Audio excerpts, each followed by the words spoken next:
इलाहाबाद प्रयागराज भारत के उत्तर प्रदेश के पूर्वी भाग में स्थित एक जिला है तथा हिंदुओं का प्रसिद्ध तीर्थ स्थान है। इसका प्राचीन नाम प्रयाग है। हिंदू धर्म ग्रंथों में वर्णित प्रयाग स्थल पवित्रतम नदी गंगा और यमुना के संगम पर स्थित है।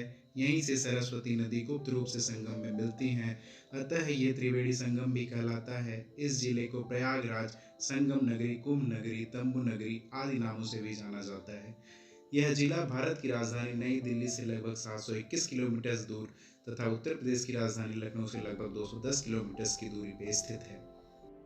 हिंदू मान्यता के अनुसार यहाँ सृष्टिकर्ता ब्रह्मा ने सृष्टि कार्य पूर्ण होने के बाद प्रथम यज्ञ किया था। इसी प्रथम यज्ञ के प्र और याग अर्थात यज्ञ से मिलकर प्रयाग बना है। इस पावन नगरी के अधिष्ठाता भगवान श्री विष्णु स्वयं हैं और वे यहाँ वेणी माधव रूप में विराजमान हैं।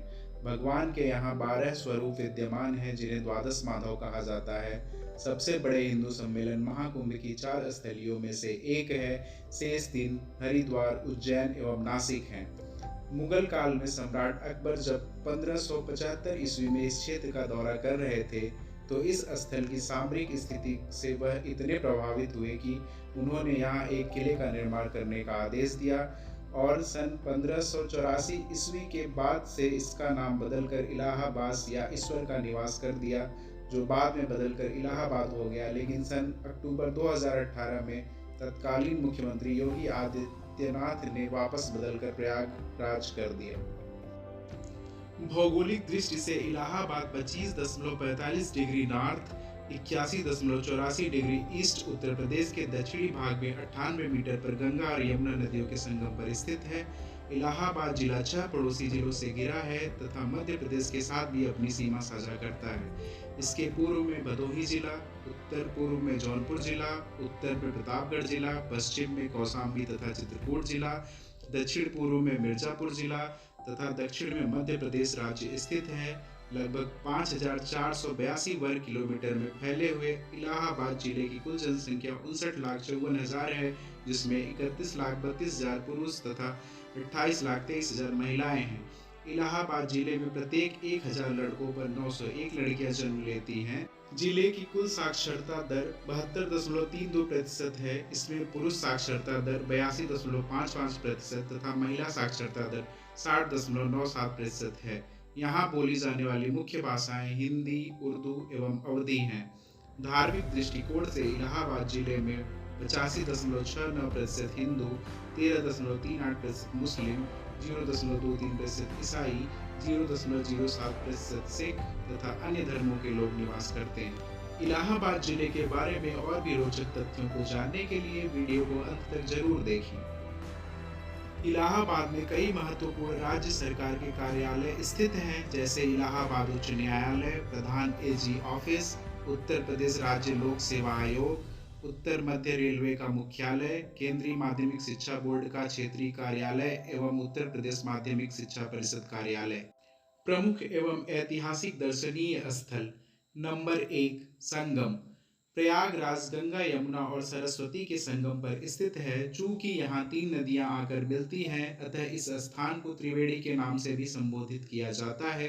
संगम का दृश्य अत्यंत मनोरम है। श्वेत गंगा और हरित यमुना अपने मिलने के स्थान पर स्पष्ट भेद बनाए रखती हैं, अर्थात मात्र दृष्टिपात करने से ही यह बताया जा सकता है कि यह गंगा नदी है और यह यमुना नदी। नंबर 2, प्रयागराज कुंभ मेला।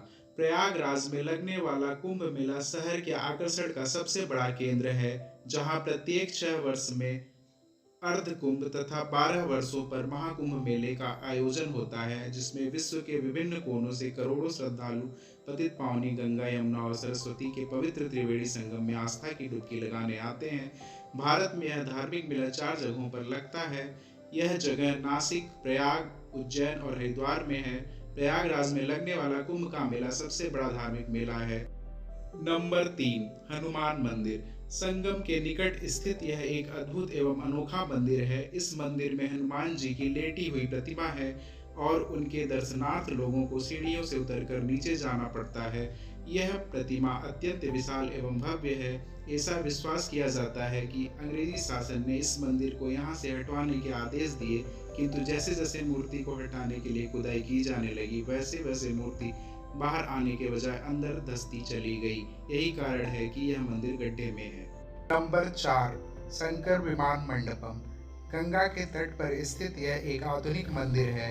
यह मंदिर 4 मंजिलों का है। इस मंदिर की कुल ऊंचाई लगभग 130 फुट है। इसके प्रत्येक मंजिल पर अलग अलग देवताओं का वास स्थान है। नंबर 5, हनुमत निकेतन। यह मंदिर सिविल लाइंस में स्थित है। यह एक आधुनिक मंदिर है जो मुख्य रूप से हनुमान जी को समर्पित है। नंबर 6, सरस्वती कूप। किले के भीतर स्थित इस पवित्र कूप के विषय में विश्वास किया जाता है कि यहीं से अदृश्य सरस्वती नदी का स्रोत है। नंबर 7, समुद्र कूप। गंगा पार स्थित जूसी में समुद्र कूप स्थित है। यह कूप उल्टा किला के अंदर स्थित है। यह बहुत ऊंचे टीले पर है। माना जाता है कि इस कूप में समुद्र का स्रोत है। इस कूप का पानी खारा है। नंबर 8, मनकामेश्वर मंदिर। यमुना के तट पर स्थित इस मंदिर का धार्मिक महत्व अधिक है। इस मंदिर के चबूतरे से यमुना का नजारा अत्यंत ही मनोहर है। इस मंदिर की विशेषता यहाँ प्रतिदिन होने वाले श्रृंगार एवं भगवान शिव की दिव्य आरती है। नंबर 9, इलाहाबाद किला। सन 1583 ईस्वी में अकबर ने प्रयागराज में गंगा और यमुना के संगम पर एक किले का निर्माण प्रारंभ करवाया। यह किला 4 भागों में बनवाया गया, जिसके पहले हिस्से में 12 भवन एवं कुछ बगीचे बनवाए गए। दूसरे हिस्से में बेगमों और शहजादियों के लिए महलों का निर्माण करवाया गया। तीसरा हिस्सा शाही परिवार के दूर के रिश्तेदारों के लिए बनवाया गया और चौथा हिस्सा सैनिकों के लिए बनवाया गया। इस किले में 93 महल, 3 झरोखा, 25 दरवाजे, 277 इमारतें, 176 कोठियां, 77 तहखाने व 20 अस्तबल और 5 कुएं हैं। नंबर 10, आनंद भवन। मोतीलाल नेहरू ने इसकी नींव 1926 ईस्वी में रखी। वास्तुकला की दृष्टि से यह भवन अपने आप में अनोखा है। यह 2 मंजिला इमारत है। आनंद भवन भारतीय स्वाधीनता संघर्ष की एक ऐतिहासिक यादगार है और ब्रिटिश शासन के विरोध में किए गए अनेक विरोधों, कांग्रेस के अधिवेशनों एवं राष्ट्रीय नेताओं के अनेक सम्मेलनों से इसका संबंध रहा है। नंबर 11, इलाहाबाद उच्च न्यायालय। यह मूल रूप से भारतीय उच्च न्यायालय अधिनियम 1861 के सद्र दीवानी अदालत जगह से आगरा में 17 मार्च 1866 को उत्तरी पश्चिमी प्रांतों के लिए न्यायाधिकरण के उच्च न्यायालय के रूप में स्थापित किया गया था। सर वाल्टर मॉर्गन बैरिस्टर प्रथम मुख्य न्यायाधीश नियुक्त किए गए थे। 1869 ईस्वी में प्रयागराज में स्थानांतरित कर दिया गया और नाम तदनुसार 11 मार्च 1919 महकमा के उच्च न्यायालय इलाहाबाद में बदला गया था। Number 12, all saint cathedral church. शहर के सिविल लाइंस में स्थित यह चर्च पत्थर गिरजाघर के नाम से प्रसिद्ध है। इस चर्च को देखने से प्रतीत होता है कि मानो हम किसी रोमन साम्राज्य का राजगृह देख रहे हैं। सन 1879 ईस्वी में बनकर तैयार हुए इस चर्च का नक्शा सुप्रसिद्ध अंग्रेज वास्तुविद विलियम इमर्सन ने बनाया था। यह चर्च चौराहे के बीचों बीच स्थित है।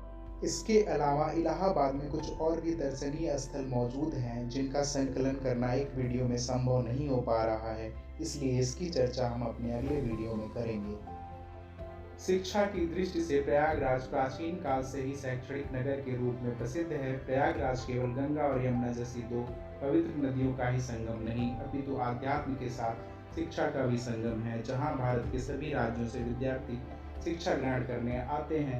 इलाहाबाद विश्वविद्यालय इसका प्रत्यक्ष प्रमाण है, जहाँ से अनेक विद्वानों ने शिक्षा ग्रहण कर देश व समाज के अनेक भागों में अपना महत्वपूर्ण योगदान दिया है। इलाहाबाद विश्वविद्यालय को ईस्ट का ऑक्सफोर्ड भी कहा जाता है। प्रयागराज में कई विश्वविद्यालय, शिक्षा परिषद, इंजीनियरिंग महाविद्यालय, मेडिकल कॉलेज तथा मुक्त विश्वविद्यालय शिक्षा के क्षेत्र में उल्लेखनीय भूमिका निभा रहे हैं। प्रयागराज में स्थापित विश्वविद्यालयों के नाम इस प्रकार हैं। नंबर 1, इलाहाबाद विश्वविद्यालय। नंबर 2, उत्तर प्रदेश राजर्षि टंडन मुक्त विश्वविद्यालय। नंबर 3, इलाहाबाद एग्रीकल्चर संस्थान। नंबर 4, नेहरू ग्राम भारती विश्वविद्यालय। नंबर 5, इलाहाबाद राज्य विश्वविद्यालय। Number 6, every Christian college. इसके अलावा प्रयागराज में स्थापित इंजीनियरिंग कॉलेजों के नाम इस प्रकार हैं। नंबर 1, मोतीलाल नेहरू राष्ट्रीय प्रौद्योगिकी संस्थान। Number 2, Indian institute of information technology. Number 3, Harishchandra अनुसंधान संस्थान। Number 4, United institute of management. Number 5, LDC institute of technical studies. Number 6, Birla institute of technologies. उद्योग की दृष्टि से इलाहाबाद का मुख्य औद्योगिक क्षेत्र नैनी और फूलपुर है, जहां कई सार्वजनिक और निजी क्षेत्र की इकाइयां स्थापित हैं। इनमें Areva T and D India, Bharat pumps and compressor limited, जिसे जल्द ही मिनी रत्न घोषित किया जाने वाला है, Indian telephone industries, Reliance industries Allahabad निर्माण प्रखंड, हिंदुस्तान केबल्स, त्रिवेणी स्ट्रक्चरल्स लिमिटेड, सीसा कारखाना इत्यादि। वैद्यनाथ की नैनी में एक निर्माण स्थापित है, जिनमें कई कुटीर उद्योग जैसे रसायन, पॉलिएस्टर, ऊनी वस्त्र, नल, पाइप, स्टार्च, कागज, घी, माचिस, साबुन, चीनी, साइकिल एवं परफ्यूम आदि निर्मित होते हैं। Indian farmers fertilisers cooperative IFFCO Phulpur क्षेत्र में स्थापित है। यहाँ इफ्को की 2 इकाइयाँ हैं, जिनमें विश्व का सबसे बड़ा नैफ्था आधारित खाद्य निर्माण परिसर स्थापित है। राहत इंडस्ट्रीज का नूरानी तेल काफ़ी अच्छा और पुराना दर्द निवारक तेल है, जिसकी निर्माणी नैनी में स्थित है। 3 विद्युत परियोजनाएं मेजा, बारा और करछना तहसीलों में जेपी समूह एवं नेशनल थर्मल पावर कॉरपोरेशन द्वारा तैयार की जा रही हैं। दोस्तों, इसके बाद अगर हम इलाहाबाद जिले में आवागमन संसाधनों की बात करें तो सबसे पहले सड़क मार्ग आता है। सड़क मार्ग रज्जु आधारित 4 लेन का सेतु इलाहाबाद में यमुना नदी पर भारत के सबसे बड़े निर्माणों में से एक है, जिसे हम नैनी ब्रिज के नाम से भी जानते हैं। प्रयागराज दिल्ली कोलकाता मार्ग के बीच स्थित है। स्वर्ण चतुर्भुज के मार्गों में से एक राष्ट्रीय राजमार्ग 2 दिल्ली और कोलकाता के लिए उपयुक्त है। राष्ट्रीय राजमार्ग 16 राष्ट्रीय राजमार्ग 18 से फैजाबाद को जोड़ता है। राष्ट्रीय राजमार्ग 24 भी लखनऊ से जोड़ता है। राष्ट्रीय राजमार्ग 76 झांसी बादा से जोड़ता है। राष्ट्रीय राजमार्ग 76 मिर्जापुर जिला से जोड़ता है। राष्ट्रीय राजमार्ग 27 जो कि 93 किलोमीटर लंबा है और इसे मध्य प्रदेश के मंगवान में राष्ट्रीय राजमार्ग 7 से जोड़ता है। विश्व बैंक द्वारा वित्त पोषित 84.7 किलोमीटर लंबा बाईपास मार्ग प्रयागराज एक्सप्रेसवे हाईवे है। इसके द्वारा न केवल राजमार्गों का यातायात ही सुलभ होगा, बल्कि शहर के हृदय से गुजरने वाला यातायात भी हल्का होगा। रेल मार्ग भारतीय रेल द्वारा जुड़ा हुआ प्रयागराज जंक्शन उत्तर मध्य रेलवे का मुख्यालय है। यह अन्य प्रधान शहरों जैसे कोलकाता, दिल्ली, मुंबई, चेन्नई, हैदराबाद, इंदौर, लखनऊ, छपरा, पटना, भोपाल, ग्वालियर, जौनपुर, जबलपुर, बंगलुरु, जयपुर एवं कानपुर से भली भांति जुड़ा हुआ है। कुछ अन्य शहरों जैसे बांदा, फतेहपुर आदि से भी जुड़ा हुआ है। शहर में 11 रेलवे स्टेशन है। Prayagraj junction railway station, Rambagh railway station, Sangam railway station, Prayag railway station, Naini junction railway station, Chheoki railway station, Daraganj railway station, Subedarganj railway station, Bamrauli railway station, Phaphamau junction railway station तथा झूसी रेलवे स्टेशन। जल मार्ग प्रयागराज में जल मार्ग का विकास अभी अपनी प्रारंभिक अवस्था में है। 22 अक्टूबर 1986 ईस्वी राष्ट्रीय जल मार्ग 1 जो कि इलाहाबाद से हल्दिया पश्चिम बंगाल 1620 किलोमीटर तक है। वीडियो को अंत तक देखने के लिए आपका बहुत धन्यवाद। चैनल को सब्सक्राइब करने के बाद घंटे का बटन अवश्य दबाएं ताकि भविष्य में आने वाली हर एक वीडियोस आप आसानी से देख पाएं।